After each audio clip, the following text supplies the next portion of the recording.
Butter بہت ہیں, ایسولیشنزم بہت ہے, ایک دوسرے کے ساتھ مل کے کام نہیں کر سکتے. اچھا حبیب صاحب, یہی بات جو ہارون صاحب کہہ رہے ہیں, وزیر اعظم نے کہا قومیں متحد ہو جائیں تو کامیابی سے کوئی نہیں روک سکتا, لیکن اپنی ہی ان کی جو پارٹی کے لوگ ہیں بلوچستان میں وہ منتشر ہوتے جا رہے ہیں. ان کی پارٹی تو روزانہ کی بنیاد پہ بکھر رہی ہے. وہاں پر صورتحال یہ بنی ہوئی ہے پی ایم ایل این کی پارٹی کے کہ پہلے دن تو 3 ممبر رہے, اگلے دن یعنی اگلے دن 10 غائب ہو گئے, اور وہاں پر جو ریٹ چل رہا ہے وہ 3 کروڑ چل رہا ہے. اور سینٹ کا جو ٹکٹ ہے نا, یعنی سینٹ میں جو ووٹ لیا جاتا ہے, اس کے لیے وہاں پہ بنیادی مارکیٹ جو ہے وہ ڈٹرمن ہوتی ہے بلوچستان سے. جب بلوچستان میں ریٹ اگر 3 کروڑ ہے تو اس سے پھر اوپر نیچے کم زیادہ جو ہے کر کے باقی جگہوں پر آتا ہے. افسوس کی بات ہے نا, اور ہم اس طریقے سے بیٹھ کے ڈسکس کر رہے ہیں. دیکھیے ریالٹی ہے, یہ ریالٹی ہے نا. اب مسئلہ یہ ہے کہ وہاں پر ایک تو پرابلم تھے ثناء اللہ زہری صاحب. ثناء اللہ زہری صاحب کو جب سے وزیر اعظم نے کہا ہے کہ جناب آئندہ 6 مہینے بعد آپ کی حکومت بن جائے گی اور آپ وزیر اعلیٰ بن جائیں گے, تو اس کے بعد وہ تو کچھ سکون میں آ گئے. لیکن اس کے ساتھ ساتھ کچھ دوسرے لوگ بھی ہیں. کل ایک عجیب بات مجھے پتہ چلی کہ وہاں جام کمال صاحب جو ہیں, جام کمال صاحب ہیں وفاقی وزیر مملکت برائے پیٹرولیم, ان کے سالہ صاحب جو تھے وہ بھی الیکشن لڑ رہے تھے, اور الیکشن لڑ کے وہ بھی ووٹ خرید رہے تھے اور خریدنے کی کوشش کر رہے تھے. تو انہوں نے جو ووٹوں کے ریٹ لگائے ہوئے تھے, تو اس پہ پھر کل وزیر اعظم کو کہنا پڑا کہ جناب ایسا ہے کہ اگر یہ حرکتیں ہوتی رہی تو ہم ڈی سیٹ کرنے سے بھی گریز نہیں کریں گے. اب جب ڈی سیٹ کرنے کا کہا تو کل رات تک تو معاملہ ٹھیک رہے, کل صبح تک تو معاملہ ٹھیک رہے, کیونکہ یہ پرسوں بات ہوئی تھی. لیکن پھر کوئی ان کا جو ووٹ خریدنے والے لوگ ہیں وہ سپریم کورٹ کا ایک فیصلہ لے آئے, جس میں کہا گیا کہ جناب آپ ووٹ اپنی مرضی سے دے سکتے ہیں اور ڈی سیٹ نہیں ہوں گے, کیونکہ آپ کے اوپر جو پابندی ہے وہ صرف عدم اعتماد کی اور بجٹ کی ہے. اس حوالے سے اور آئینی ترمیم کی ہے, باقی آپ جس کو مرضی ووٹ دیں. تو لہٰذا پھر اگلے دن مزید لوگ کم ہو گئے. تو اس وقت وزیر اعظم صاحب کا سب سے بڑا چیلنج تو یہ ہے وہاں پہ. لیکن کل جو وہاں ایک اور امپورٹنٹ بات ہوئی پولیٹیکل فرنٹ پہ, آپ اس کو پارشلی کہہ سکتے ہیں, وہ یہ ہے کہ ہماری سیاسی, یہ آپ کو خبر بھی دے رہا ہوں, بعد میں آپ نے مجھ سے نہیں پوچھنا کہ آخری حصے میں جا کے کہ آپ نے خبر نہیں دی, تو میں آج وہ جی خبر یہ ہے کہ وہاں پر وزیر اعظم نے اور ہماری عسکری قیادت نے بیٹھ کے یہ فیصلہ کیا ہے کہ ہمارے جتنے بھی ناراض بلوچ ہیں نا, جن سے بات چیت کرنے کی ہم کوشش کر رہے ہیں, اور سیپریٹسٹ جو اسلحہ استعمال کرتے ہیں اسٹیٹ کے خلاف, ان سب کو کوئی انسینٹو دیا جائے کہ وہ چھوڑیں. اچھا, تو اب انہیں انسینٹو یہ دیا جا رہا ہے کہ جو بھی شخص چھوڑ کے آئے گا یعنی سرنڈر کرے گا, تو اس کو کوئی 10 لاکھ روپیہ جو ہے وہ نقد دیا جائے گا, اور اس کے بعد اس کو یا اس کے کہنے پر کسی کو نوکری بھی دی جائے گی. اچھا, تو یہ پالیسی جو ہے وہاں پر ہو رہی ہے, اور وہ لوگوں کو انہوں نے آئیڈینٹیفائی کر لیا ہے کہ کون کون لوگ ہیں جو اس وقت ان کے ساتھ کام کر رہے ہیں, اور جن کو نہیں ابھی کام کر رہے ہیں, اور ان سے نیگوشیٹ کر کے انہیں سرنڈر کرنے پر مجبور کیا جا سکتا ہے یا انہیں راضی کیا جا سکتا ہے. تو یہ ایک امپورٹنٹ ڈیولپمنٹ ہوئی ہے وہاں پر, جو وزیر اعظم کے جانے سے اور سیاسی اور عسکری قیادت جو ہے وہ اس معاملے میں تو ایک پیج پہ آ گئی ہے. لیکن جو ان کا پولیٹیکل معاملہ ہے وہ تو پھر جیسے ہارون صاحب نے کہا کہ مینڈکو کی پنسیری ہے, وہ نکلتی جائے گی. مجھے کل وہاں ایک پی ایم ایل این کے وزیر نے بتایا کہ جناب ہمیں سیریسلی ڈاؤٹ ہے کہ ہماری آدھی نشستیں بھی یہاں سے نکلیں گی سینٹ کی یا نہیں نکلیں گی. اچھا, یقین ہی نہیں ہے. اچھا, جان کیری صاحب نے بھی ہارون صاحب تعریف کی ہے جنرل راحیل شریف کی, انہوں نے کہا ہے کہ دہشت گردی کے خلاف انہوں نے بڑے اچھے اقدامات کیے ہیں. بھائی یہ بڑی شرارت کر رہے ہیں پاکستانی اخبارات, انہوں نے وزیر اعظم کی بھی تعریف کی ہے. اچھا, تعریف انہوں نے وزیر اعظم کی بھی کی, پہلے وزیر اعظم کی, اچھا, اور پھر جنرل راحیل شریف کی. یہ اس طرح کے یہ شرارت کر رہے ہیں, ہمارا میڈیا شرارت کر رہا ہے. کوئی جنرل راحیل شریف کی الگ سے تعریف نہیں کی. ایک بات میں البتہ کہوں گا کہ وزیر اعظم صاحب کو ریئلائز کرنا چاہیے, ورزش وہ نہیں کر رہے, اپنی صحت کا خیال نہیں رکھ رہے, کہ پالیسی انیشیٹو جو ہے وہ ان کے ہاتھ میں آ سکتا ہے. میں نے 3 دن تک ٹھنڈے دل سے اس پہ غور کیا. یہ جو دورے برے ہو رہے ہیں اس کی پلاننگ اب وہ خود کریں, اور اس کا طریقہ یہ ہے کہ اپنا وزیر دفاع بدل دیں. ایک پرماننٹ وزیر دفاع, کوئی گڑبڑ نہیں کر رہے, خواجہ آصف سے کوئی ایسی غلطی سرزد نہیں ہو رہی, لیکن ایک بیک گراؤنڈ ہے, تعلقات بہت خوشگوار نہیں, کمیونیکیشن اس سطح کی نہیں ہو سکتی. ایک اچھا بہترین وزیر دفاع رکھیں اور انیشیٹو اب خود لیں مذاکرات کا, جہاں کہیں لینا. پالیسی طے ہو چکی ہے, اختلافات اب ایشوز پہ نہیں ہیں, یعنی اور کسی چیز پہ ہو سکتے ہیں, کہیں کوئی شک ہو سکتا ہے, ریزرویشن ہو سکتی ہے, لیکن ٹیررزم میں ایشوز پہ, فارن پالیسی پہ اختلافات اب باقی نہیں ہے بیسیکلی. تو ایک اچھا وزیر دفاع رکھے جو انیشیٹو اور پلان کرے اور خود دورے کریں, تاکہ یہ جو بدمزگی ایک تو یہ ختم ہو. دوسرا, بہرحال سول اداروں نے ملک چلانا ہے پرماننٹلی, فوج نے تو نہیں چلانا. تو وہ جب یہ خطوط پالیسی کے طے ہو جائیں تو اب وزیر اعظم کو آگے بڑھنا چاہیے. وہ تھکے تھکے سے نظر آتے ہیں, کسی وقت ایسا لگتا ہے مجبوری سے کہیں بیٹھے ہوئے ہیں. اپنی صحت بہتر بنائیں اور انیشیٹو اپنے ہاتھ میں لیں. اچھا, اس حوالے سے ہم مزید بھی ڈسکشن کا سلسلہ جاری رکھیں گے ناظرین, لیکن یہاں پر وقت ہوا ایک بریک کا.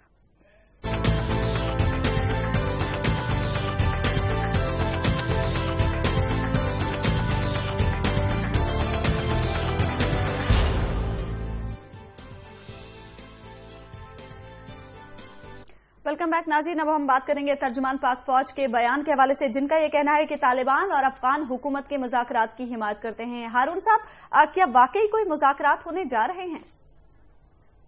اس کے بعد کوئی شبہ باقی رہ گیا ہے؟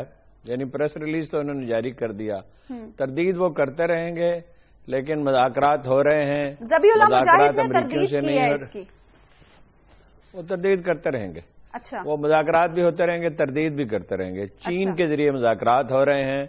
اور اس بات کا بہت ہی کافی امکان ہے کہ افغان طالبان حکومت کا حصہ بن جائیں گے.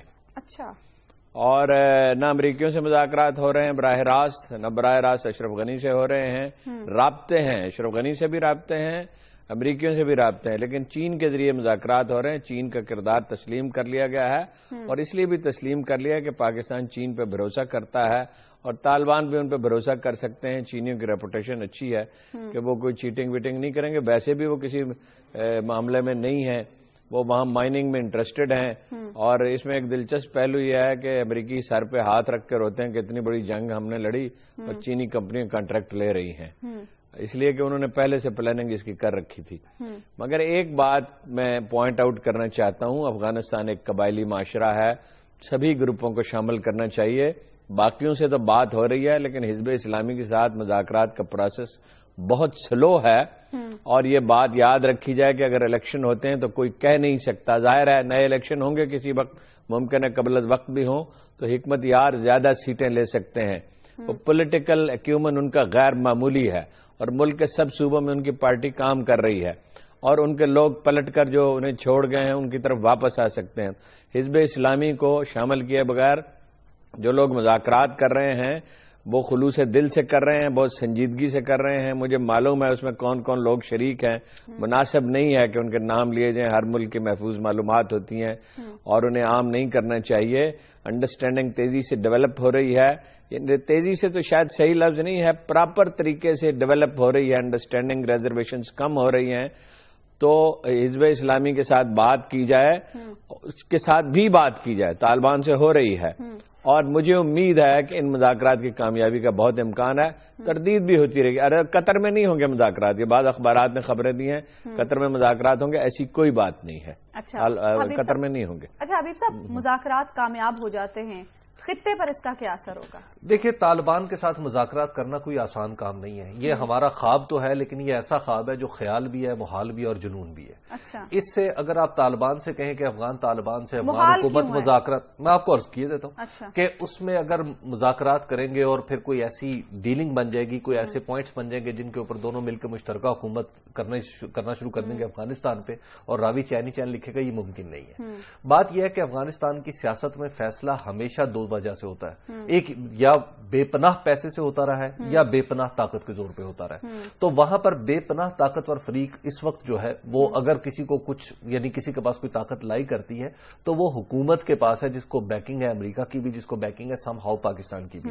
تو لہٰذا وہی ایک ایسا فریق ہے جو مذاکرات میں کچھ دے سکتا ہے. طالبان, جو میری معلومات ہے, میں نے طالبان کے کچھ لوگوں سے افغانستان میں جو پہلے بات ہوتی رہی, بہت پہلے کی بات میں عرض کر رہا ہوں, اس وقت بھی ان کے پاس کوئی اسٹریٹجی نہیں تھی. کبھی بھی ان کے پاس اسٹریٹجی نہیں رہی کہ وہ افغانستان میں کیا چاہتے ہیں. وہ افغانستان میں موجودہ حکومت کا وجود ہی برداشت کرنے کے لیے تیار نہیں ہے. تو جب آپ کسی کا وجود ہی برداشت کرنے کے لیے تیار نہیں ہے تو آپ اس کے ساتھ مذاکرات میں کیا لیں گے اور اعتماد کتنا ہوگا؟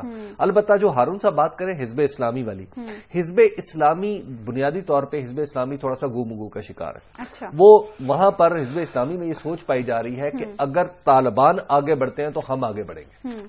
وہ اپنی پیش رفت کو مشروط کر رہے ہیں طالبان کی پیش رفت سے، لیکن وہاں پر اب حزب اسلامی کے اندر بھی کچھ ایسے ایلیمنٹس چند ایک ہیں، اگرچہ حزب اسلامی کی جو اسٹرکچرل فیصلہ سازی کا اسٹرکچر ہے وہ بہت بڑا نہیں رہا، بڑا محدود ہو گیا ہوا ہے، لیکن وہاں پر بھی موجود چند لوگوں کا خیال یہ ہے کہ ہمیں انڈیپینڈنٹلی مذاکرات کر کے حکومت کو سپورٹ کرنا چاہیے تاکہ جو یہ آرڈر بنا ہے بلوچستان کے اندر اس کو قائم رکھا جائے۔ تو مجھے یوں لگ رہا ہے کہ طالبان جو ہے، طالبان کے ساتھ جو بھی مذاکرات ہو رہے ہیں وہ طالبان کی فیور میں نہیں جائیں گے بلکہ یہ حکومت کی فیور میں جائیں گے، خواہ اس کا آؤٹ کم بظاہر نظر آ رہا ہو کہ وہ حکومت کے خلاف ہے۔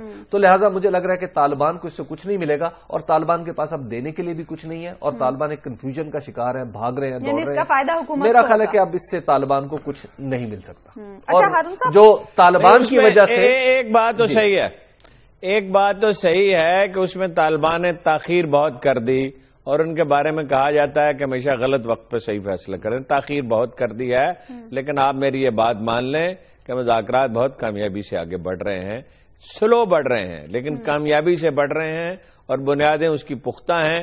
انہیں 10-12 صوبوں میں، 30-32 صوبوں میں سے 10-12 صوبوں میں گورنری مل سکتی ہے، اس سے کم میں بھی شاید ہو، بارگیننگ پوزیشن تو کمزور ہوئی ہے، آپ ٹھیک کہہ رہے ہیں، اور حزب کے لوگ جو ہیں اس میں گو مگو کا دور ختم ہو چکا ہے، بالکل کلیئرٹی ہے پچھلے 10-12 ہفتوں سے، اور وہ بات کرنا چاہتے ہیں، اور یہ دونوں فریق اگر اس کا حصہ بن جائے کہ افغانستان ایک قبائلی معاشرہ ہے، اس میں کنسنسس ہی بلڈ کرنا پڑتا ہے فائنلی، اور میتھڈ وہی ہے جس کی طرف آپ نے اشارہ کیا ہے، ان کے لوگوں کو اکاموڈیٹ کر لیا جائے گا۔ میرا خیال ہے اگر پھونک پھونک کے قدم رکھا گیا، اور بہترین لوگ مذاکرات کر رہے ہیں، یہاں سے بھی جو لوگ کر رہے ہیں پھونک پھونک کے قدم اٹھا رہے ہیں، اور چینی حکومت بڑی محتاط ہے، فریق نہیں ہے، کسی خاص کسی کے حق میں یا کسی کی مخالفت میں دباؤ نہیں ڈال رہی ہے، پک اینڈ چوز نہیں کر رہی ہے، ان کا بارڈر ہے، انہیں امن سوٹ کرتا ہے، ان کے اپنے اندر ٹیررزم کا مسئلہ ہے جسے وہ حل کرنا چاہتے ہیں، میرا خیال ہے کہ کامیابی کی امید ہارون صاحب اب افغانستان کا جو ریئل پولیٹیکل کریکٹر ہے، جو افغانستان کے اندر موجود ریئل پولیٹیکل ایکٹرز ہیں،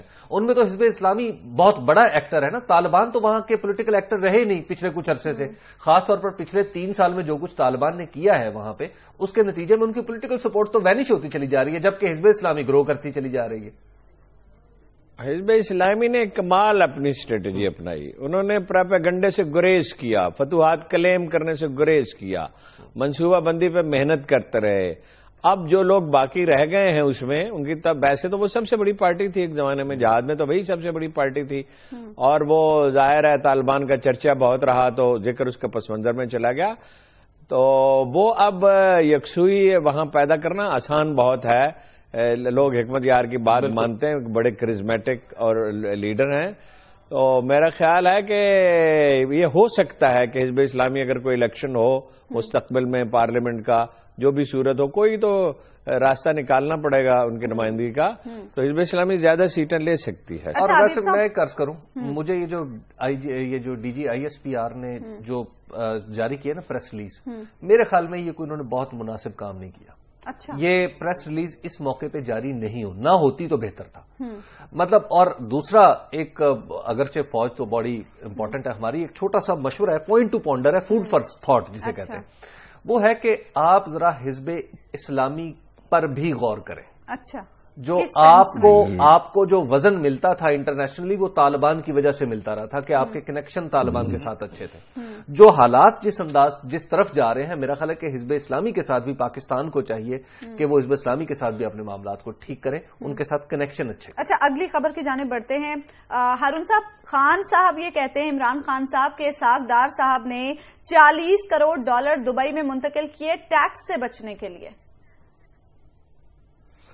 اب یہ تو خان صاحب ہی بتا سکتے ہیں، شد و مد سے انہوں نے دعویٰ کیا ہے۔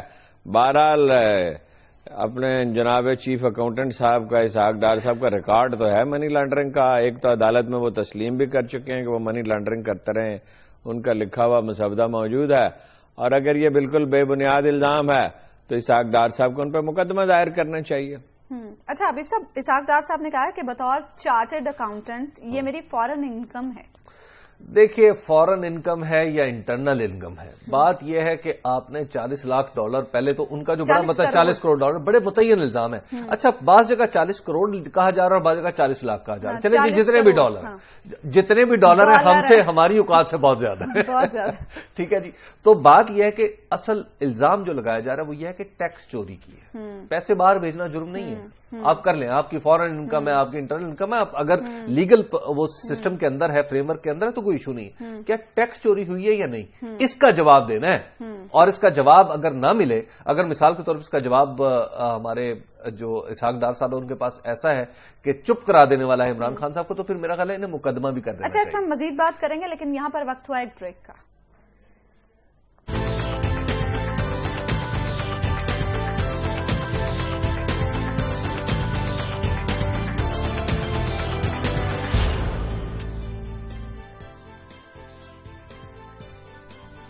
ویلکم بیک ناظرین. بریک پر جانے سے پہلے ہم بات کر رہے تھے خان صاحب اور اسحاق ڈار صاحب کے حوالے سے.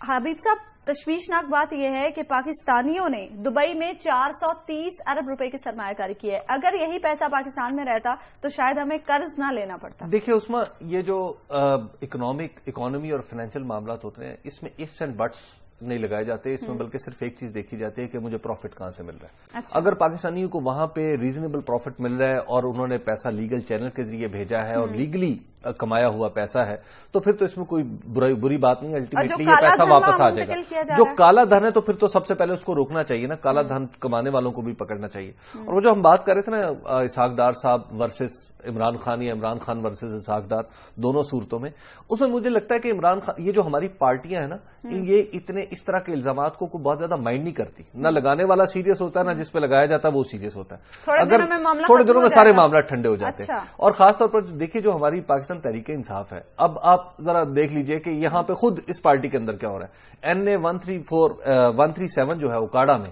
آپ کو پتا ہے وہاں پہ بائی الیکشن ہو رہا ہے. رائے منصب علی خان صاحب وہاں پہ جو PMLN کے ممبر تھے وہ فوت ہو گئے. ٹھیک ہے.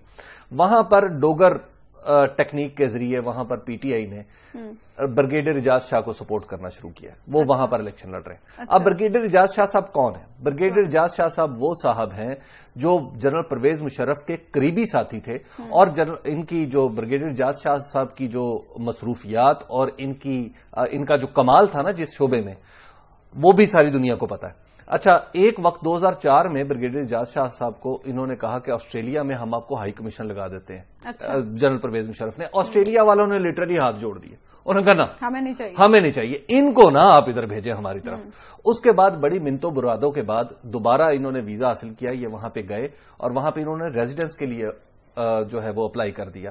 وہاں پر آسٹریلیا نے انہیں ریزیڈنس بھی نہیں دی، اور پھر یہ واپس آ کے یہ ہمارے سر پہ سوار ہونے کی کوشش کر رہے ہیں کہ الیکشن. دیکھیے میں کہہ رہا ہوں کہ پاکستان تحریک انصاف کو بھی غور کرنا چاہیے کہ اس کی صفوں میں کس طرح کے آدمی ہیں اور وہ کس طرح کے لوگوں کو سپورٹ کر رہے ہیں. نہیں غور کیا کرنا چاہیے اور کیا کرتے ہیں حبیب صاحب، انہوں نے غور و خوض کر کے ہی انہیں رکھا ہے. ویسے کوئی خان صاحب سے آپ کی ناراضگی کچھ زیادہ نہیں ہے. بات یہ ہے کہ آزاد کوئی صلح کر لیں جی، کوئی آپ کو فارمولہ پیش کریں مفاہمت کا. تو وہ پچھلی دفعہ آزاد امیدوار کے طور پہ انہوں نے الیکشن لڑا تھا. ایک بات تو یہ ہے کہ وہ فارسی میں کہتے ہیں کہ گناہیز کے شہر شمانیز می کنند، یہ جو وہ گناہ ہے یہ بہت سے لوگ کر رہے ہیں شہر میں. وہ جو آپ کہہ رہے ہیں کہ وہ جنرل مشرف کے ساتھی تھے، جنرل مشرف کے کتنے ساتھی نواز شریف صاحب کے دائیں بائیں بیٹھے ہوئے ہیں، کس فراوانی سے ان کو لایا گیا. تو اگر فیئر الیکشن ہوتے ہیں اور اب تحریک انصاف والے کچھ سیکھ بھی گئے ہیں کہ دھاندلی کو کیسے روکا جاتا ہے، گورنمنٹ مینوپولیشن کو کیسے روکا جاتا ہے، دھاندلی سے زیادہ مینوپولیشن کا مسئلہ ہوتا ہے، تو بریگیڈیئر اعجاز کے جیتنے کے بہت چانسز ہیں. آزاد امیدوار کے طور پہ انہوں نے 56,000 ووٹ لیے تھے، یہ ذہن میں رکھیں جی. اور کمپین کرنے کے لیے ان کے پاس بہتر لوگ موجود ہیں، اور نواز شریف اور شہباز شریف صاحب تو شاید وہاں جائیں گے نہیں، میرا خیال ہے کہ وہ ذرا بھی نہیں جا سکتے جی. تو یہ بہتر پوزیشن میں بڑا مارکا ہونے والا ہے.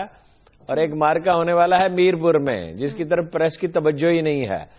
جب وہ اس کو بیچارے کو پھنسا دیا ہے چودھری مجید کو، وزیر اعظم صاحب جو ہیں آزاد کشمیر کے، زرداری صاحب نے کہ وہاں جا کے بیٹھے، وہ کیبنٹ لے جا کے بیٹھے ہوئے ہیں.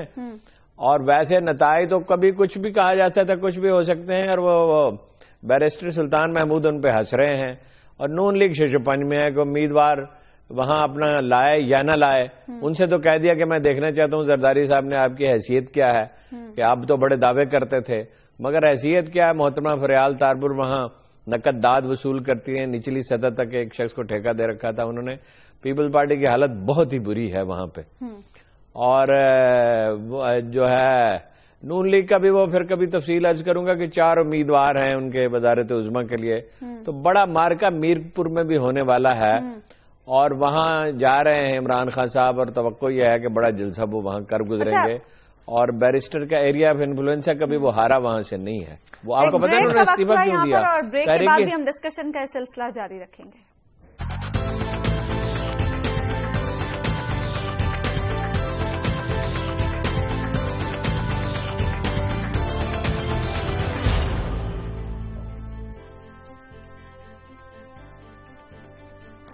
ویلکم بیک ناظرین, اور اب ہم بات کریں گے ایک انتہائی سینسٹیو معاملے کے حوالے سے. لاہور میں گزشتہ روز ہم نے دیکھا کہ مالکان نے ایک 11 سالہ کم سن ملازمہ کو تشدد کا نشانہ بنایا اور اتنی برے طریقے سے اس پر تشدد کیا گیا کہ اس بیچاری کا پورا چہرہ جو تھا وہ سوج گیا. حبیب صاحب, ہم دہشت گردی پر تو بہت بات کرتے ہیں, ٹیررزم کے حوالے سے ہم بڑے اقدامات بھی حکومت کری ہے, کیا یہ دہشت گردی نہیں ہے؟ دیکھیں, یہ نہ صرف دہشت گردی ہے بلکہ یہ اللہ کو چیلنج کرنے والی بات ہے. جب اللہ تعالیٰ نے کسی کا معاملہ آپ کے ہاتھ میں دیا, کسی مظلوم کا اور کسی بے کس کا, اور وہ بھی کم سن بچے کا اور ایک کم سن بچی کا, تو اس کے اوپر آپ ہینگر لے کے پل پڑے, اس کو آپ ماریں اور ماریں بھی کسی معمولی بات پہ. دیکھیں, میرا تو دل کٹ کے رہ گیا. مجھے یوں لگتا ہے کہ جیسے یہ جو رباب ہے یہ میری بچی ہے, یہ میری بیٹی, اور میری بیٹی کی انفیکٹ مجھے لگتا ہے اس کی عمر بھی اتنی ہے. تو وہ اس طرح کی بچیوں سے میں مطلب آئی کانٹ ایکسپلین کہ میرے دل میں کیا کچھ بیت رہی ہے کہ آخر ان لوگوں کو کوئی سمجھ نہیں, کوئی خدا کا خوف نہیں, انہوں نے مرنا نہیں ہے. اور خاص طور پہ دیکھیے, حضرت عمر رضی اللہ تعالیٰ عنہ کے پاس اس طرح ایک کیس آیا کہ ایک گورنر کے بیٹے نے کسی کو یہودی کو مارا, تو یہودی شکایت لے کے آیا, تو انہوں نے کہا کہ اچھا اس کو بھی مارو اور اس کے باپ کو بھی مارو, جس کی وجہ سے جس نے اپنے بیٹے کی تربیت ٹھیک نہیں کی.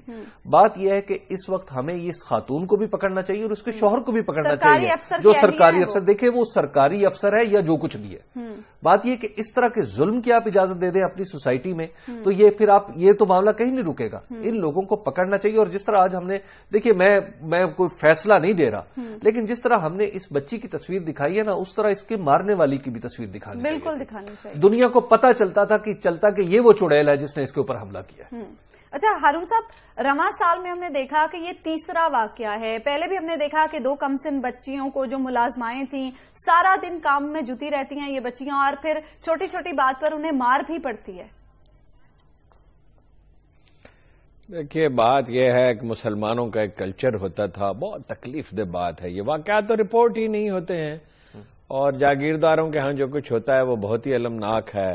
نسل در نسل لوگ نوکریاں کرتے ہیں, کچھ اچھے اجلے لوگ بھی ہیں. میں ایک واقعہ آپ کو سناتا ہوں. ابھی واقعات دراصل رپورٹ ہی نہیں ہو رہے, احساس ہی نہیں ہے. یہ 9 دولتیوں کا معاشرہ ہے. 47 سے پہلے یہاں کون بزنس کرتا تھا؟ بہت تھوڑے لوگ, چند کمیونٹیز تھیں. کراچی کے بورا تھے, اسماعیلی تھے, پشاور میں کچھ خاندان تھے, کچھ لاہور میں تھے. کتنی دکانیں تھیں لاہور میں مسلمانوں کی. یہ 9 دولتیوں کی نفسیات ہے جن کا خیال ہے کہ جو ملازم ہے آپ کا وہ غلام ہوتا ہے. حالانکہ غلاموں سے بھی یہ سلوک نہیں کیا جاتا تھا. مامون الرشید نے اپنے غلام سے کہا, لڑکے بات سنو. تو اس نے کہا, امیر المومنین ہم تو تنگ آ گئے, ہر وقت آواز آتی ہے لڑکے بات سنو, لڑکے بات سنو. تو وہ خاموش ہو گیا. اس پہ کسی نے کہا, اس کے ایک دوست نے کہا جو وہاں موجود تھا, کہ یہ تو کیا ہے امیر المومنین, ایسا کیوں ہے؟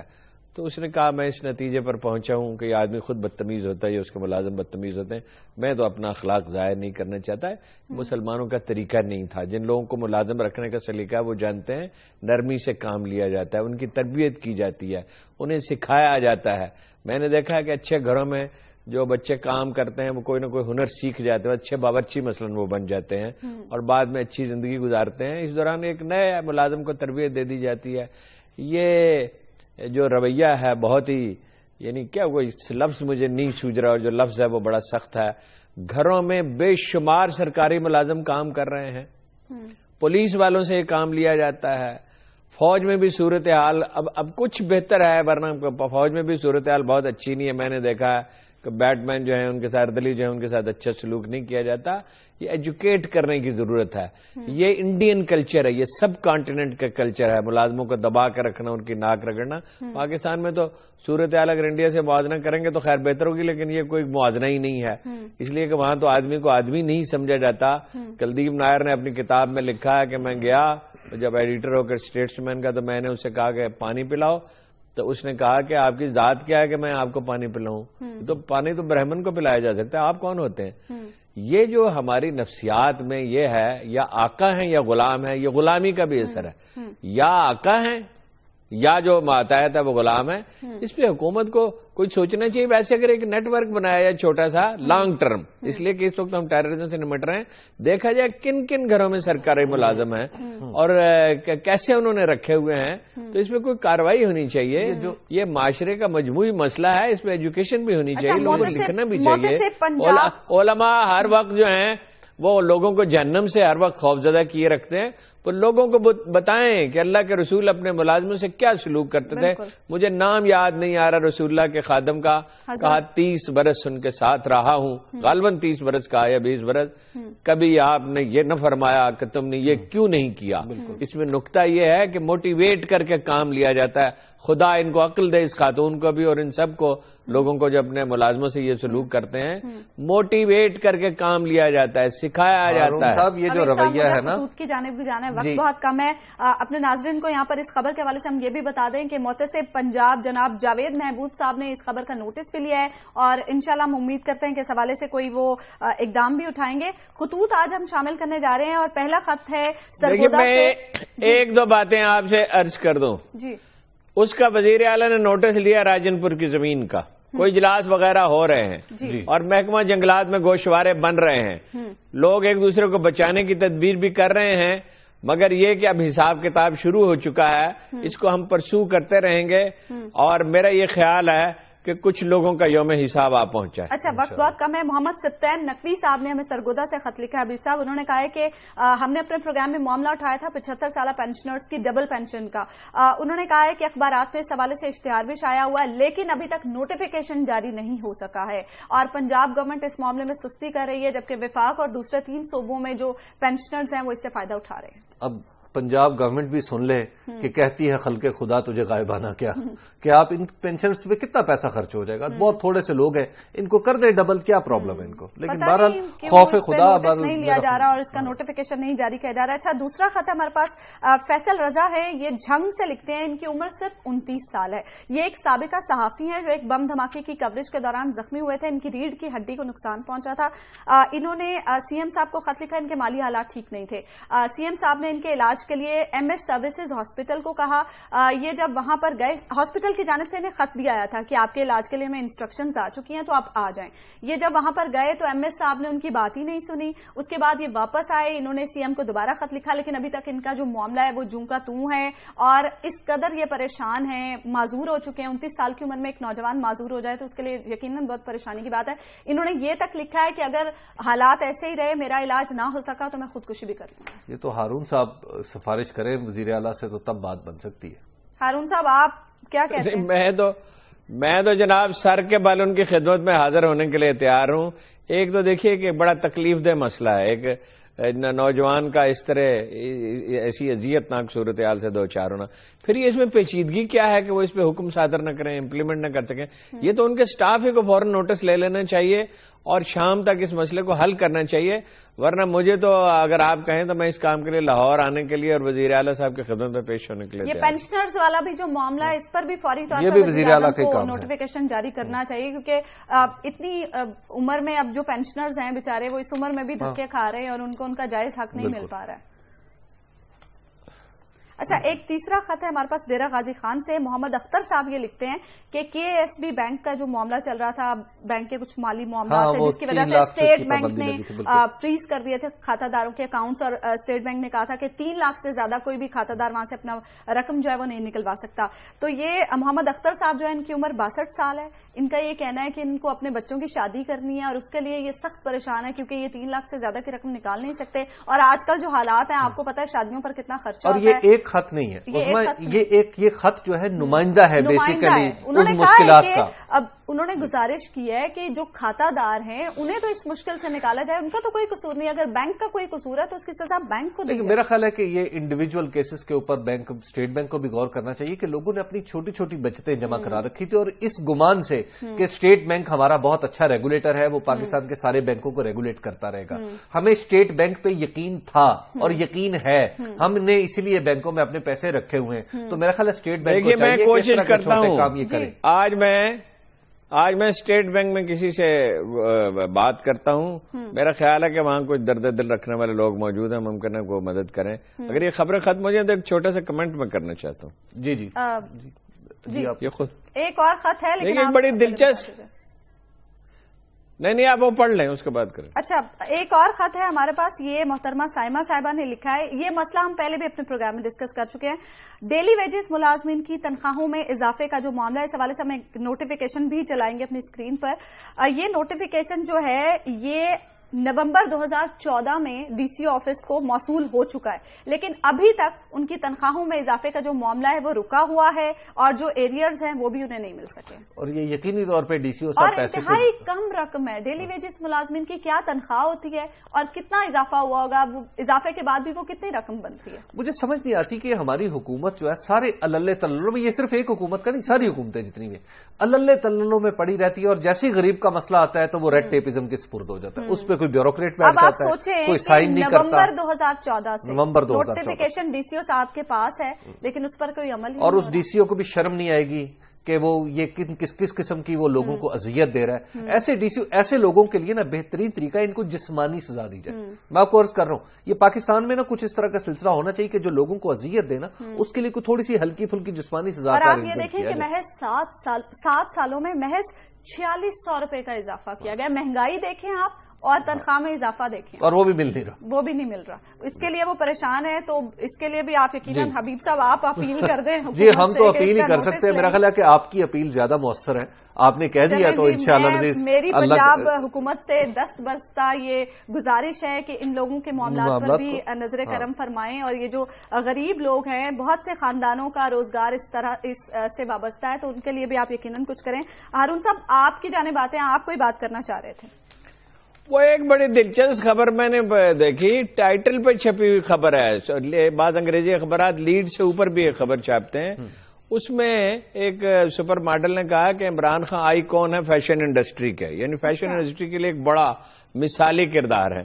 اب میں چونکہ انہیں قریب سے دیکھتا رہا ہوں تو میری اس پہ بالکل ہنسی چھوٹ گئی اس کو پڑھ کے کہ خان صاحب کے جوتے کے وہ دھاگے لٹک رہے ہوتے ہیں، پرانی پشاوری چپل پہنی ہوتی ہے، اور یہ تو میں نے بارہا دیکھا کہ کوٹ ادھڑا ہوا ہوتا ہے اور بعد اوقات کندھے سے ادھرا ہوا ہوتا ہے۔ ایک دفعہ میں نے وزیرستان جا رہے تھے تو میں نے کہا یہ کوٹ تو ادھڑا ہوا ہے کندھے سے، اس نے کہا باقی بھی ایسے ہی ہے۔ تو یہ لیکن اس میں دلچسپ بات یہ ہے کہ انگلینڈ کے ایک سروے میں بھی انہیں 4 نہایت خوش پوش لوگوں میں دکھایا جا چکا ہے۔ میں نے ان کے درزی کو بڑبڑاتے ہوئے دیکھا، وہ ماپ لینے کے لیے آیا تھا کہ بھئی یہ کرتا کیسے سلے گا، مطلب وہ کندھے زیادہ چوڑے ہیں، کمر زیادہ پتلی ہے، ورزش بہت زیادہ کرتے ہیں۔